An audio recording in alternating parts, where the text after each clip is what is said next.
आदरणीय निर्णायकगण, आचार्यगण तथा यहाँ उपस्थित मेरे प्रिय भाइयों तथा बहनों, मैं दीक्षा भंडारी सरस्वती विद्या मंदिर विवेकानंद परिसर की छात्रा आज आपके सामने जिस विषय को लेकर यहाँ पर उपस्थित हुई हूँ वह है तकनीकी युग में हिंदी भाषा। एक समय एक बुजुर्ग को बैंक से अंग्रेजी में संदेशा आया। उस संदेशे को पढ़ने के लिए उसने अपने पोते को बुलाया। उसके पोते ने उसको उसका अर्थ समझाया कि दादू, आपके बैंक में पेंशन का पैसा है आया। वहीं एक दिन बैंक से हिंदी में संदेशा आया कि आपके खाते में पेंशन का पैसा है आया। यह संदेशा दादू ने स्वयं पढ़ा। यह पर उनके चेहरे पे बड़ी सी मुस्कान फैलाया। तो आज के तकनीकी युग में हिंदी भाषा का प्रयोग हो रहा है, पर ऐसा माना जाता है कि जब तकनीकी युग की शुरुआत हुई थी तो केवल अंग्रेजी भाषा का ही प्रयोग होता था, जिससे हमारे मोबाइल फोन, कंप्यूटर आदि के माध्यम से भी अंग्रेजी भाषा का ही प्रचार होता था, जिससे ऐसे लोगों को काफी कठिनाइयों का सामना करना पड़ा जिन्हें केवल हिंदी भाषा ही आती थी। उन्हें अन्य व्यक्तियों की सहायता से कंप्यूटर, मोबाइल से होने वाले कार्य करवाने पड़ते थे। पर जैसे जैसे वक्त बदलता गया, तकनीकी युग ने हिंदी भाषा एवं अन्य भाषाओं को भी शामिल किया, जिससे ऐसे लोगों की कठिनाइयों का हल हो गया। पर आज की युवा पीढ़ी को ना जाने क्या हो गया है।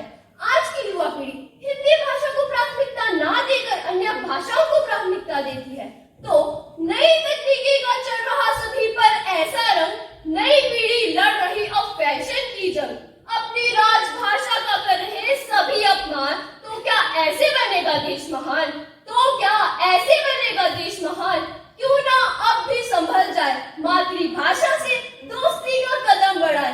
क्यों ना अब भी संभल जाए, मातृभाषा से दोस्ती का कदम बढ़ाए। संवर जाएंगे हम, संवर जाएगा जमाना, जब नई तकनीक में भी रहेगा हिंदी का ठिकाना। व्हाट्सएप लैंग्वेज पर भी लिखी जा रही अब अंग्रेजी में हिंदी।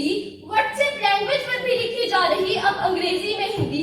इसी वजह से तो बिगड़ गई है भारतीयों की नीति। इसी वजह से तो बिगड़ गई है भारतीयों की नीति। आज तो यह भी देखने को मिलता है कि वह भारतीय ही उन भारतीयों का मजाक बनाते हैं जिन्हें हिंदी भाषा तो आती है परंतु अन्य भाषा नहीं। हम माना कि हमारी उन्नति के लिए अन्य भाषाओं को सीखना अनिवार्य है, पर इसका यह मतलब तो नहीं कि हम अपनी मातृभाषा को ही भूल जाएं। हम तकनीकी युग में स्वयं को मॉडर्न दर्शाने की चाह में हिंदी भाषा का अपमान कर अन्य भाषाओं का प्रयोग करते हैं। तो तकनीकी युग का ऐसा कमाल, तकनीकी युग का ऐसा कमाल, हिंदी भाषा का हो गया बुरा हाल। हिंदी भाषा का हो गया बुरा हाल। माता को मॉम, पिता को डैड बुलाते हैं। माता को मॉम, पिता को डैड बुलाते हैं। हाँ, हम भारतीय स्वयं को मॉडर्न जताते हैं। हाँ, हम भारतीय स्वयं को मॉडर्न जताते हैं। अब बात करते हैं तकनीकी युग के हिंदी भाषा के लिए क्या क्या फायदे हैं। तो तकनीकी युग का तो इतना फायदा है कि हम अपनी भाषा को पूरे विश्व में उजागर कर सकते हैं। हम इंटरनेट, ईमेल, कम्युनिकेशन यानी बातचीत के लिए हिंदी भाषा का प्रयोग कर सकते हैं, जिससे अंतर्राष्ट्रीय स्तर पर हिंदी भाषा की पहचान होगी और न केवल भारतीय बल्कि अन्य देश के लोग भी हिंदी भाषा से प्रेम करेंगे।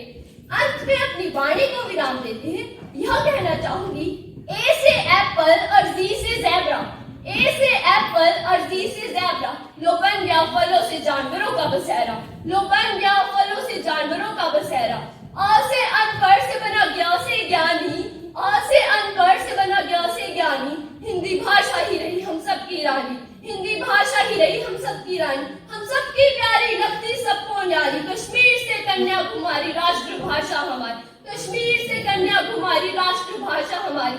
अंग्रेजी से जंग जारी, सम्मान की है अधिकारी। हिंदुस्तान को हो दुलारी, हिंदी की पहचान हमारी। हिंदुस्तान को हो दुलारी, हिंदी की पहचान हमारी। धन्यवाद। जय हिंद, जय भारत, जय भारतीय संस्कृति।